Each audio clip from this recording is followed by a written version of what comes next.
2012년 7월 13일 금요일 오후 6시 30분 대구 중구 동성로에 위치한 삼성회계법 인건물 12층에서 김나영의 하루가 평범하게 마무리되고 있었다. 그녀는 오늘도 어김없이 정시에 업무를 마치고 개인 물품들을 정리했다. 책상 위에 놓인 달력에는 다음 주 월요일 고객 미팅 일정이 빨간 펜으로 표시되어 있었다.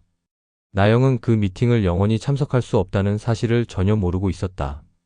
엘리베이터 안에서 나영은 동료들과 주말 계획에 대해 이야기를 나누었다. 막내 직원 수진이가 주말 영화 관람을 제안했지만 나영은 미안하다며 정중히 거절했다. 그녀에게는 이번 주말 특별한 약속이 있었다. 대학 동창과의 만남이었는데 오랜만에 만나는 친구와 함께 보낼 시간을 무척 기대하고 있었다. 하지만 그 약속은 결코 이루어지지 않을 것이었다. 건물 1층 로비를 지날 때 나영의 모습이 보안 카메라에 마지막으로 기록되었다. 검은색 블라우스에 베이지색 카디건을 걸친 그녀의 표정은 평소와 다름없이 밝고 편안해 보였다. 가방을 어깨에 메고 휴대폰을 확인하며 걸어가는 모습에서는 어떤 불안이나 긴장의 기색도 찾아볼 수 없었다. 경비원 김 씨는 나중에 수사관들에게 그날 나영이 평소보다 기분이 좋아 보였다고 증언했다. 오후 7시 15분 지하철 2호선 반월 당역 3번 출구. 출구를 나서는 나영의 모습이 CCTV에 포착되었다. 그녀는 평소와 같은 경로로 집을 향해 걸었다. 역에서 집까지는 도보로 약 12분 거리였다. 나영은 이 길을 3년 넘게 매일같이 걸어왔기 때문에 눈을 감고도 갈 수 있을 정도로 익숙한 길이었다. 오후 7시 23분 아파트 단지 입구에서 200m 떨어진 골목길 초입에서 나영의 모습이 마지막으로 확인되었다. 그곳을 지나면 그녀의 원룸이 있는 건물까지는 불과 2분 거리였다. 하지만 그 짧은 거리가 그녀에게는 영원히 건널 수 없는 강이 되어버렸다. 오후 7시 25분 이후 김나영은 이 세상 어디에서도 다시는 모습을 드러내지 않았다. 그날 밤 9시경 나영의 어머니가 딸에게 전화를 걸었다. 평소 금요일 저녁이면 주말 계획에 대해 이야기를 나누곤 했는데 이상하게도 전화를 받지 않았다. 어머니는 딸이 친구들과 저녁을 먹고 있을 것이라 생각하며 크게 걱정하지 않았다. 그것이 모녀 사이의 마지막 연결 시도였다. 토요일 오전 10시 평소라면 김나영이 어머니에게 안부 전화를 드리는 시간이었다. 박순자 씨는 딸의 전화를 기다리며 설거지를 하고 있었다. 30분이 지나고 1시간이 지나도 전화벨이 울리지 않자 직접 전화를 걸어보았다. 수화기 너머로는 차가운 자동응답 메시지만 반복되었다. 나영의 휴대폰은 벨소리조차 울리지 않고 바로 음성사서함으로 연결되었다. 어머니는 딸이 늦잠을 자고 있거나 휴대폰 배터리가 방전된 것으로 생각했다. 하지만 시간이 갈수록 불안감이 커져갔다. 토요일 오후, 일요일 오전, 일요일 오후까지 계속 전화를 걸어보았지만 결과는 같았다. 평소 어머니와의 연락을 소중히 여기던 나영이 이렇게 오랫동안 연락을 끊는 것은 상상할 수 없는 일이었다. 일요일 저녁, 동생 김민수도 누나에게 연락을 시도했다. 그는 누나와 매주 일요일 저녁 통화를 하는 것이 습관이었다. 서로의 한 주 일정을 공유하고 안부를 묻는 소중한 시간이었다. 하지만 이번에도 연결되지 않았다. 민수는 누나가 친구들과 여행을 갔을 가능성을 생각해 보았지만 평소 나영의 성격상 가족에게 미리 알리지 않고 여행을 떠날 리는 없었다. 월요일 오전 9시 삼성회계법인 사무실에서는 나영의 빈자리가 눈에 띄었다. 동료들은 처음에는 지각인 줄 알았다. 하지만 10시가 되고 11시가 되어도 나영은 나타나지 않았다. 더욱 이상한 것은 아무런 연락도 없다는 점이었다. 평소 약속 시간을 철저히 지키는 나영의 성격을 아는 동료들은 점점 걱정이 되기 시작했다. 오후 1시 직속상관인 박 과장이 나영의 집에 전화를 걸었다. 그때서야 가족들은 나영이 월요일에 출근하지 않았다는 사실을 알게 되었다. 순간 온 가족에게 충격이 몰려왔다. 3일 동안 연락이 되지 않았던 상황이 단순한 개인 사정이 아님을 깨달은 것이었다. 민수는 즉시 회사에 양해를 구하고 누나의 원룸으로 향했다. 평소 여분 열쇠를 맡겨두었던 집주인 할머니의 도움으로 문을 열 수 있었다. 집안의 모습은 평소와 전혀 다를 바 없었다. 깔끔하게 정리된 방, 세탁기 안에 빨래, 냉장고 안에 음식들이 모두 그대로 있었다. 마치 주인이 잠시 외출한 것처럼 보였다. 가장 충격적인 것은 침대 머리맡에 놓인 휴대폰이었다. 나영은 어디를 가든 휴대폰을 손에서 놓지 않는 사람이었다. 그런 그녀가 휴대폰을 두고 나갔다는 것은 상상할 수 없는 일이었다. 휴대폰 화면에는 가족과 직장에서 온 수십 개의 부재중 전화와 문자 메시지가 쌓여 있었다. 민수의 손이 떨리기 시작했다. 월요일 오후 3시 박순자 씨와 김민수는 대구 중부경찰서로 향했다. 민원실의 형광등은 차가웠고 접수 담당 경찰관의 반응은 더욱 차가웠다. 성인이 이틀 연락이 안 된다고 실종신고를 하겠다는 가족들을 보며 경찰관은 고개를 저었다. 요즘 젊은 사람들이 가족에게 연락 없이 며칠씩 잠적하는 경우가 비일비재하다는 것이 그의 설명이었다. 하지만 나영의 어머니는 포기하지 않았다. 딸의 평소 성격과 생활 패턴을 상세히 설명하며 이것이 단순한 가출이 아님을 강조했다. 나영은 어려서부터 약속을 어기거나 연락 없이 외박을 한 적이 단 한 번도 없었다. 대학 시절에도 직장 생활을 시작한 후에도 마찬가지였다. 특히 가족과의 연락을 소중히 여기는 그녀가 3일 동안 아무런 소식이 없다는 것은 분명히 뭔가 잘못된 것이라고 호소했다. 1시간여의 설득 끝에 실종신고가 정식으로 접수되었다. 담당 형사로는 이재형 경위가 배정되었다. 20년 경력의 베테랑이었지만 성인 실종 사건에 대해서는 관례적으로 소극적인 자세를 보였다. 대부분의 경우 며칠 내에 본인이 알아서 나타나는 것이 일반적이었기 때문이었다. 이 형사는 가족들로부터 기초적인 정보를 수집했다. 나영의 인적사항, 직장, 교우관계, 최근 특별한 일이 있었는지 등을 묻고 기록했다. 하지만 질문들은 형식적이었고 즉시 적극적인 수색에 나서겠다는 의지는 보이지 않았다. 가족들에게는 일단 며칠 더 기다려보라는 당부만 있었다. 화요일과 수요일이 지나면서 가족들의 절망감은 깊어져 갔다. 경찰서에서는 주변 지인들의 연락처를 파악하고 있다며 인내심을 가져달라고 했지만 구체적인 수사 진전은 없어 보였다. 가족들은 직접 나서서 나영의 친구들과 동료들에게 연락을 취하기 시작했다. 하지만 누구도 나영의 행방에 대해 알고 있는 사람은 없었다. 목요일부터는 언론에도 실종 소식이 알려지기 시작했다. 지역 신문과 방송에서 나영의 사진과 함께 목격자를 찾는다는 기사가 나갔다. 시민들의 제보 전화가 몇 건 들어왔지만 대부분 착각이거나 관련 없는 내용들이었다. 수사는 점점 미궁 속으로 빠져들어가고 있었다. 그러던 중 금요일 사건의 전환점이 찾아왔다. 경찰서로 한 통의 신고 전화가 걸려온 것이었다. 팔거천 하류 농수로에서 수상한 물체를 발견했다는 내용이었다. 이 형사는 처음에는 별다른 기대를 하지 않았다. 하지만 혹시 모른다는 생각에 현장으로 향했다. 그때까지만 해도 그는 자신이 평생 잊지 못할 장면을 목격하게 되리라고는 상상하지 못했다. 수사 첫 주, 이재현 형사와 수사팀은 김나영의 발자취를 역추적하는 작업에 집중했다. 먼저 그녀의 휴대폰 통화 내역과 문자 메시지를 전수조사했다.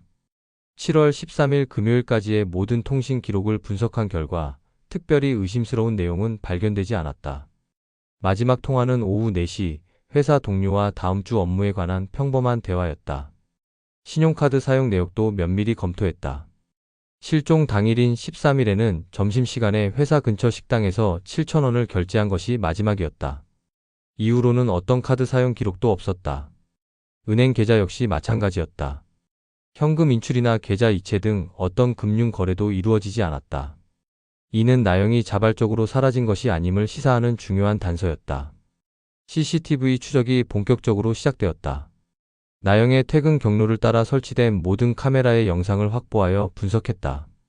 지하철역에서 시작해서 집까지의 경로상에 있는 상가, 아파트, 은행 등의 CCTV 영상을 시간순으로 정리했다. 오후 7시 15분, 반월당역 3번 출구를 나서는 모습부터 오후 7시 23분, 아파트 단지 근처 골목 입구까지는 순차적으로 확인이 가능했다. 하지만 그 이후의 행적은 완전히 묘연했다. 나영이 마지막으로 포착된 골목은 주택가 사이의 좁은 길로 CCTV가 설치되지 않은 완벽한 사각지대였다. 그 골목을 지나면 그녀의 원룸까지는 불과 150m 거리였다. 수사팀은 그 사각지대 주변의 모든 가능한 경로를 사사치 뒤졌지만 추가적인 목격 정보는 얻을 수 없었다. 주변 상인들과 주민들에 대한 전수조사도 실시했다. 그날 밤 골목 주변에서 평소와 다른 점이 있었는지, 수상한 사람이나 차량을 목격했는지 등을 물었다. 하지만 대부분의 사람들은 금요일 저녁이라 각자의 일상에 바빠서 특별한 것을 기억하지 못했다.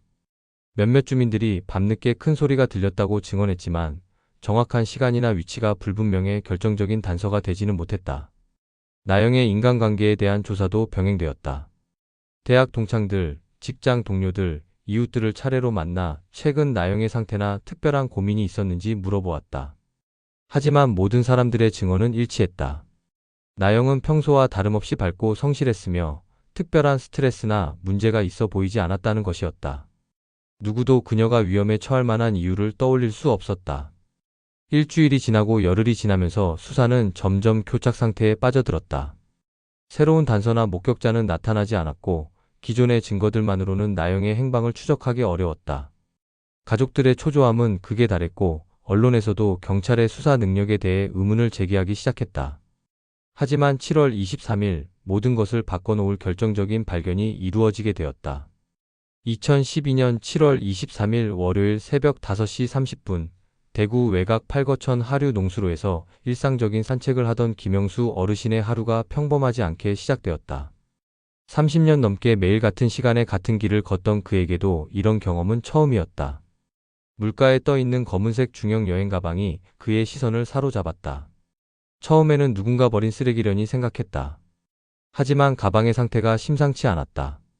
물에 떠 있으면서도 가라앉을 듯 말 듯한 모습이었고 지퍼가 단단히 잠겨 있어 내용물이 물에 젖지 않도록 밀봉되어 있었다. 최근 언론에서 연일 보도되던 김나영 실종 사건이 떠올랐다. 직감적으로 불안함을 느낀 김 어르신은 즉시 112에 신고했다.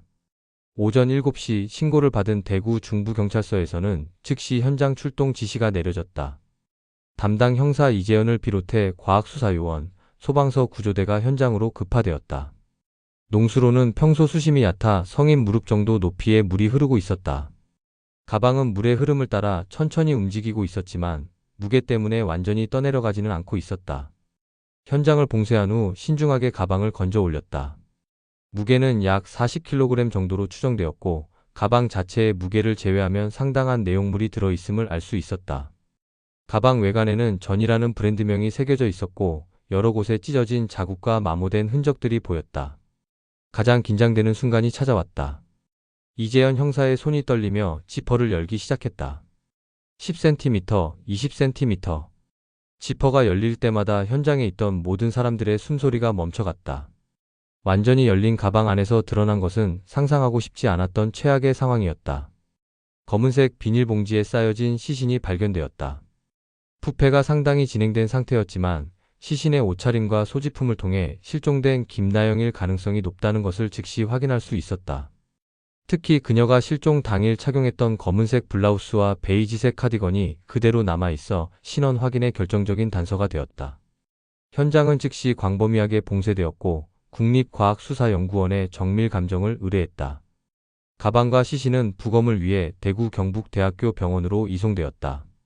평범한 실종 사건이 한순간에 강력 범죄 수사로 전환되는 순간이었다. 수사팀의 분위기도 완전히 달라졌다. 이제는 실종자를 찾는 것이 아니라 살인범을 찾아야 하는 상황이 된 것이었다. 오전 11시 가족들에게 비보가 전해졌다. 어머니 박순자 씨는 그 자리에서 쓰러져 병원으로 이송되었고 동생 민수는 한동안 말을 잇지 못했다. 10일 동안 품어왔던 희망이 한순간에 절망으로 바뀌는 순간이었다.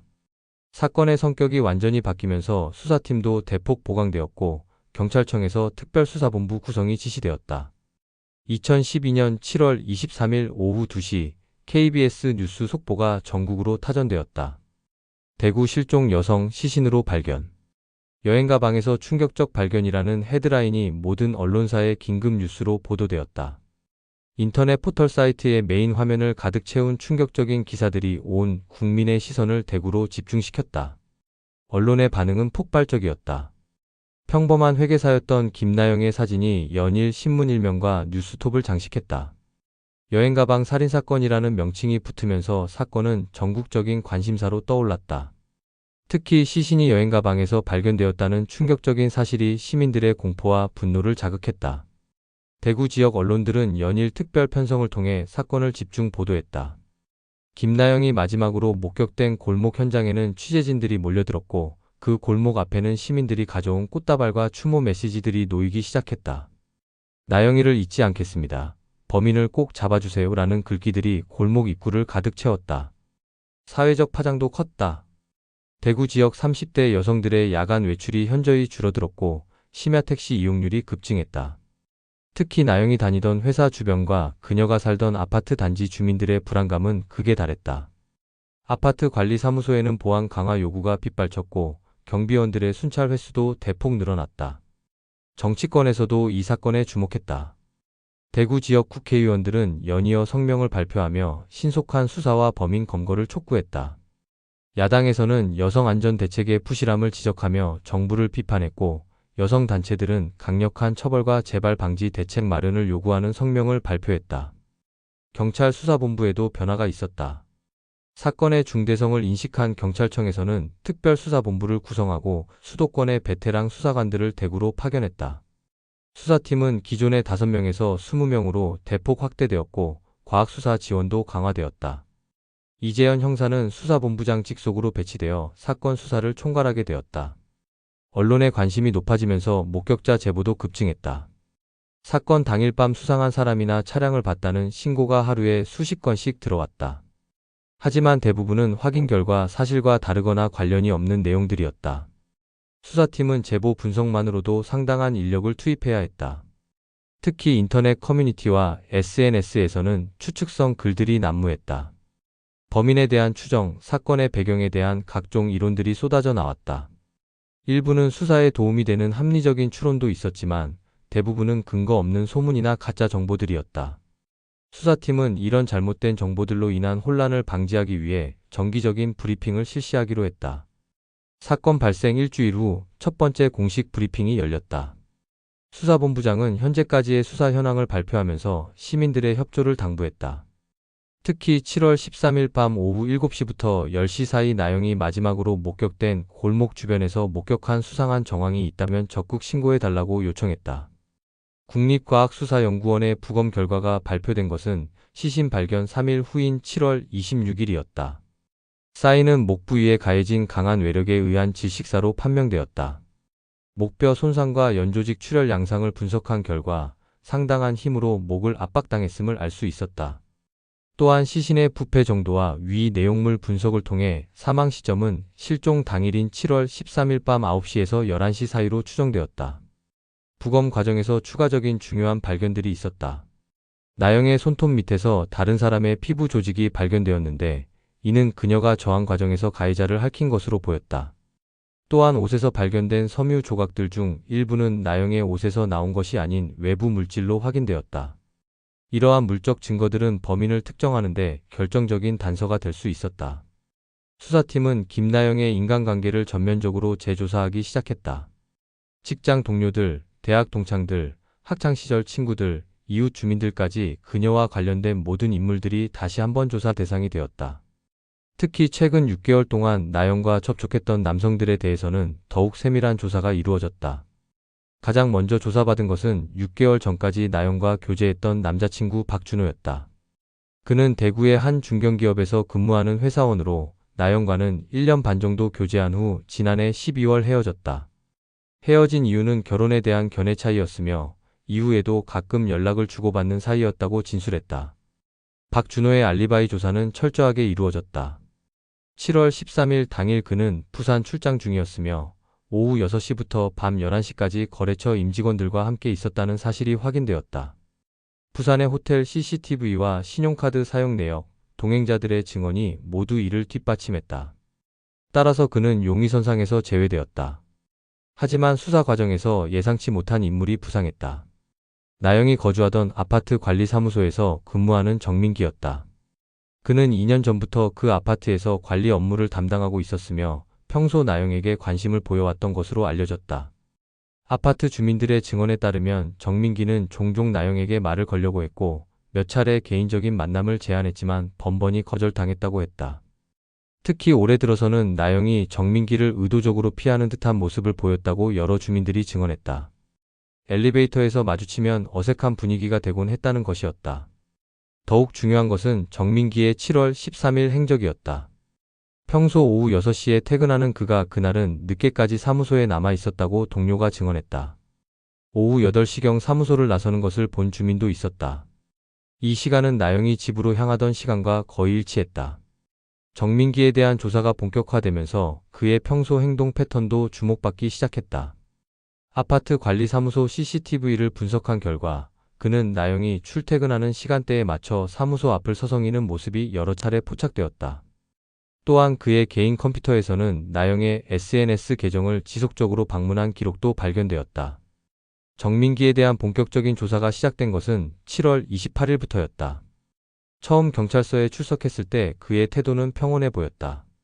실종 사건에 대해 안타깝게 생각한다며 수사에 적극 협조하겠다고 말했다. 하지만 구체적인 질문이 이어지면서 그의 진술에는 모순점들이 나타나기 시작했다. 7월 13일 금요일 밤 행적에 대한 질문에서 첫 번째 거짓말이 드러났다. 처음에는 퇴근 후 집에서 혼자 TV를 시청했다고 진술했다. 구체적으로 어떤 프로그램을 봤는지 묻자 금요일 밤 예능 프로그램들을 나열했다. 하지만 그날 밤 방송된 프로그램들과는 차이가 있었다. 두 번째 조사에서는 진술이 바뀌었다. 친구와 술을 마셔 늦게 귀가했다고 했다. 친구의 신원을 확인하자 고등학교 동창인 이모 씨라고 했다. 하지만 이 씨에게 확인한 결과 7월 13일에는 정민기와 만나지 않았다고 명확히 증언했다. 오히려 그날은 가족과 함께 부모님 댁에서 저녁을 먹었다고 했다. 세 번째 조사에서 정민기는 또 다른 이야기를 했다. 혼자 영화를 보러 갔다가 늦게 들어왔다고 했다. 어떤 영화관에서 무슨 영화를 봤는지 구체적으로 묻자 대답이 애매했다. 영화표나 카드 결제 내역을 확인해 보자고 하니까 현금으로 표를 샀는데 버렸다고 했다. 하지만 그가 말한 영화관의 CCTV에서는 그날 그의 모습을 확인할 수 없었다. 결정적인 단서는 CCTV 분석에서 나왔다. 나영이 마지막으로 목격된 골목 입구에서 50m 떨어진 편의점의 보안 카메라였다. 화질이 선명하지는 않았지만 7월 13일 밤 9시 47분경 한 남성이 그 골목 방향으로 걸어가는 모습이 포착되었다. 체형과 걸음걸이, 옷차림이 정민기와 유사했다. 영상 분석 전문가들이 동원되어 정밀 분석을 실시했다. 보행 패턴 분석, 체형 비교, 의상 분석 등을 종합한 결과 99%의 확률로 정민기와 일치한다는 결론이 나왔다. 특히 그가 평소 착용하던 특별한 형태의 운동화가 CCTV 속 인물의 신발과 정확히 일치했다. 이 증거를 제시받은 정민기의 반응은 당황스러워했다. 처음에는 자신이 아니라고 강하게 부인했다. 그날 밤 그 시간에는 집에 있었다고 주장했다. 하지만 앞선 진술들과 또 다시 모순되는 내용이었다. 수사관들은 그의 거짓말이 점점 더 복잡해지고 있음을 주목했다. 추가 조사에서 정민기의 휴대폰 위치 정보도 분석되었다. 통신사 기지국 기록을 통해 7월 13일 밤 9시 45분경 그의 휴대폰이 나영이 마지막으로 목격된 골목 인근에서 신호를 보낸 것이 확인되었다. 이는 CCTV 목격 시간과 거의 일치하는 것이었다. 정민기는 이제 더 이상 부인할 수 없는 상황에 직면했다. 하지만 여전히 나영의 살해에 대해서는 강력히 부인했다. 단지 우연히 그 골목을 지나갔을 뿐이라고 주장했다. 하지만 그가 왜 그 시간에 그 골목을 지나가게 되었는지에 대한 합리적인 설명은 하지 못했다. 8월 첫째 주부터 정민기에 대한 압박 수사가 본격화되었다. 매일 장시간의 조사가 계속되었고 그의 심리적 방어선은 조금씩 흔들리기 시작했다. 수사관들은 다각도로 증거를 제시하며 그의 거짓말을 하나씩 무너뜨려 갔다. 가장 큰 전환점은 8월 5일이었다. 정민기의 집과 차량에 대한 압수수색이 실시된 것이다. 영장을 발부받은 수사팀은 새벽 6시 그의 원룸과 아파트 지하주차장에 주차된 그의 차량을 동시에 수색했다. 정민기는 수색 과정을 지켜보며 점점 안색이 창백해져 갔다. 결정적인 증거는 그의 차량 트렁크에서 발견되었다. 육안으로는 확인하기 어려웠지만 과학수사팀의 정밀 검사 결과 베이지색 섬유 조각들이 발견되었다.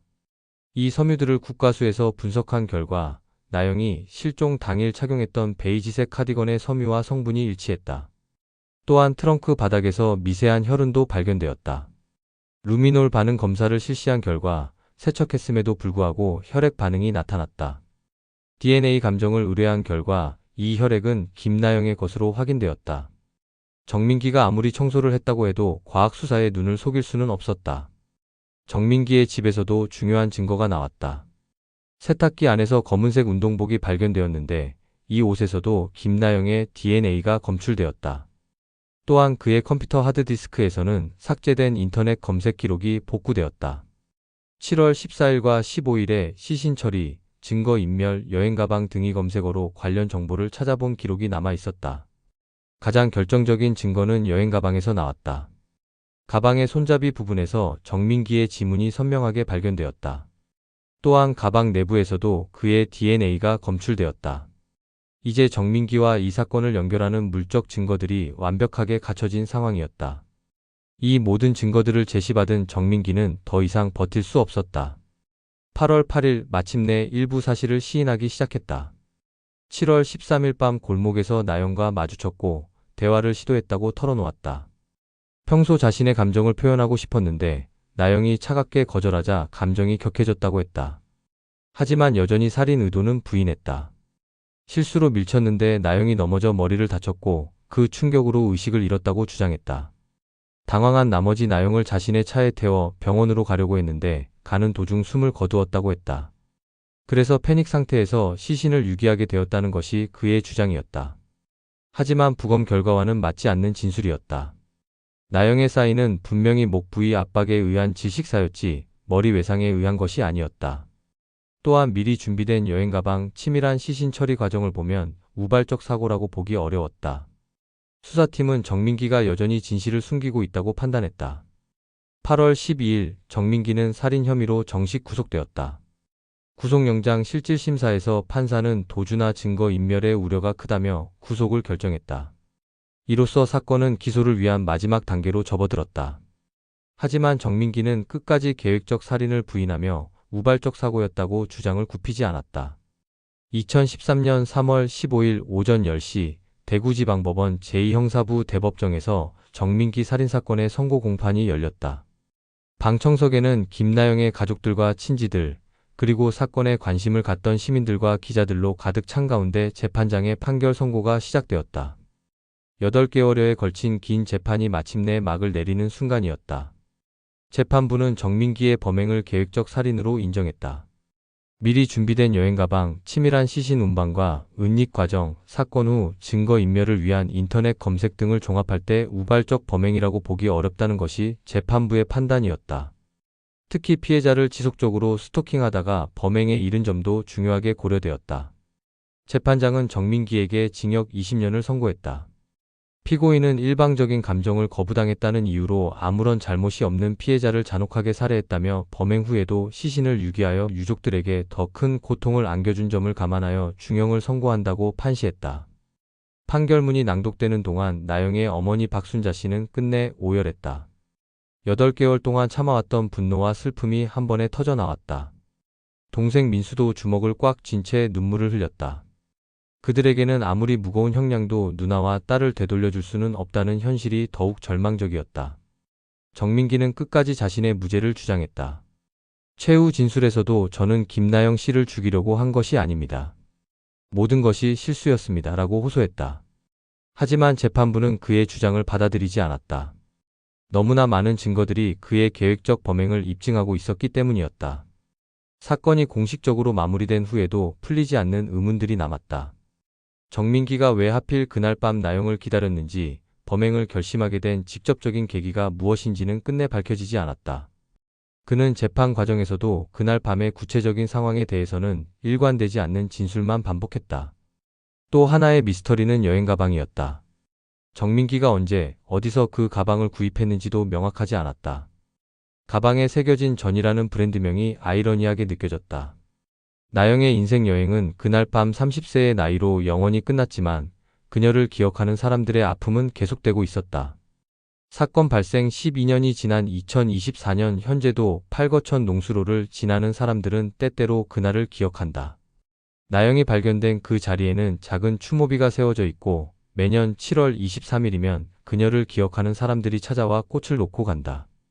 정민기는 여전히 교도소에서 복역 중이며 2032년에야 사회로 복귀할 예정이다.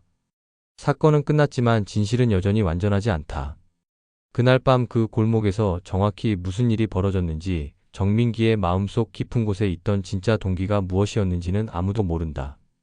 김나영이라는 한 여성의 젊은 생명이 갑작스럽게 끝난 이유에 대한 완전한 답은 영원히 미궁 속에 남아있을지도 모른다.